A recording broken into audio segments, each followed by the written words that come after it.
morning grade 8 students. Welcome to our new video. In previous video we have studied about the chapter that is force and pressure. In this video we are going to see new chapter that is friction.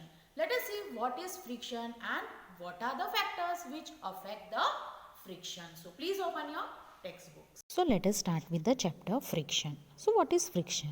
The force that opposes the relative motion between two objects in contact is called as friction.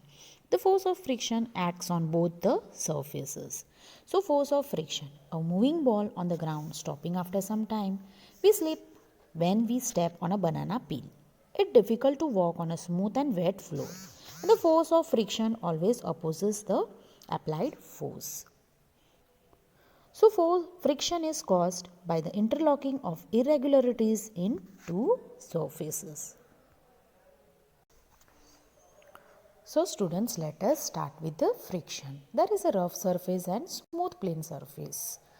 So two plane surfaces are given. One is smooth and one is rough. So it will be easy to push a load on the smooth surface. Yes, than a rough surface. And it will be difficult to push on a rough surface. Let us perform an activity. Just give a gentle push to a book. So the book stops at the same distance. Now again in the opposite direction. So what happens when the force is applied? The book stops at one direction. So when you push that book, the force is applied in the direction.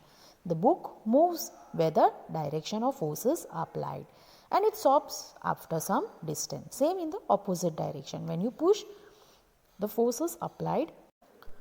So here the friction force is applied. Is there some kind of force that opposes the motion of a load and book on the surface?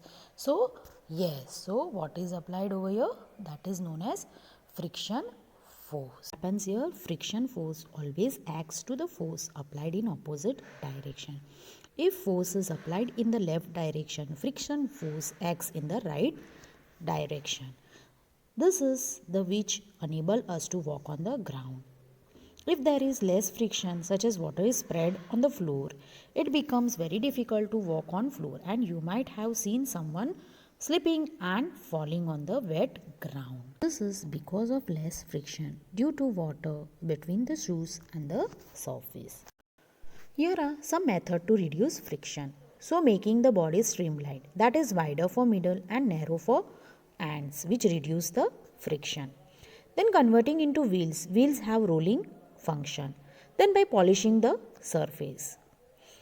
Why the sole of your shoe is grooved? So it is grooved in order to provide better grip on the floor so that we can move safely. Then the advantages of friction. So it enables to write on paper, it enables us to hold a pen and it enables us to walk. So these are the advantages of friction. At the same time, here are also some advantages of friction. Some energy is wasted in overcoming friction.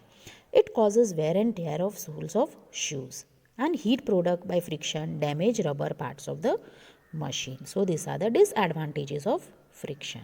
So when one body rolls over the surface of another body, the resistance to its motion is called as rolling friction. Rolling reduces friction. It is always easier to roll than to slide a body over the other. That is the reason it is convenient to pull luggage fitted with rollers. So can you understand why the wheel is said to be one of the greatest invention of mankind? So while you load a luggage, pull a luggage, yes, fitted with roller, it is very easy and convenient. Since the rolling friction is smaller than the sliding friction, sliding is replaced in most machines by rolling by the use of ball bearings. So common example are the use of ball bearings between hubs and the axles of the ceiling fans and bicycles. So can you see the figure? The ceiling fan, okay? So the ball bearings between the hubs and the axles.